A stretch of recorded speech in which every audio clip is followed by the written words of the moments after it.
Crystal Palace's former majority shareholder John Textor's move to purchase Sheffield Wednesday has hit a stumbling block. The Owls are in a desperate position after failing to pay their players and staff on time for the fifth month out of the last 7. As a result, Sheffield Wednesday are facing the threat of administration, and even if they survive that, a points deduction looks like an inevitability. Finance expert Dr. Dan Plumley told Football Insider previously that the EFL were doing what it could to help Sheffield Wednesday's players and staff, but the only thing that can really resolve their situation is a takeover. John Textor sold his shares in Crystal Palace to Woody Johnson this summer, as his multi-club ownership of Lyon was in violation of UEFA's rules, as both were due to play in the Europa League this season. Despite agreeing to sell his shares before the two clubs had even begun their continental campaigns, the Eagles were still relegated to the Conference League.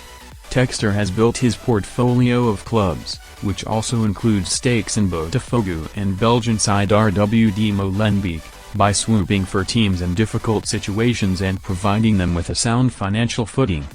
According to the Daily Mail, the American businessman has held discussions over a purchase of the Owls, but sources close to the situation revealed that an agreement currently appears a long way off. Owner Dijven Shrewsbury is thought to be looking for around £100 million, but there may be scope for the price to drop as low as £70 million. The valuation is seen as potentially pricing out interested parties.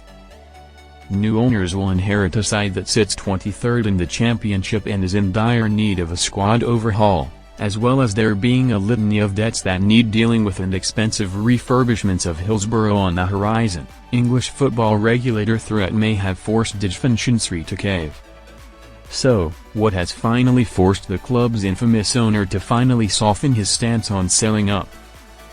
There's only one man who can answer that, and he's asking for £100 million for a club seemingly destined for relegation to League One this season. However, the introduction of England's football regulator may have prompted Shrewsbury to consider selling Sheffield Wednesday. The regulator will have the power to take control of a financially beleaguered club like the Owls before then selling it on the owner's behalf. No governing body has previously had the powers for such an invasive approach, and with the regulator due to take action sometime in October, the threat of finally being forced out may have spurred Shrewsbury into listening to offers for the club.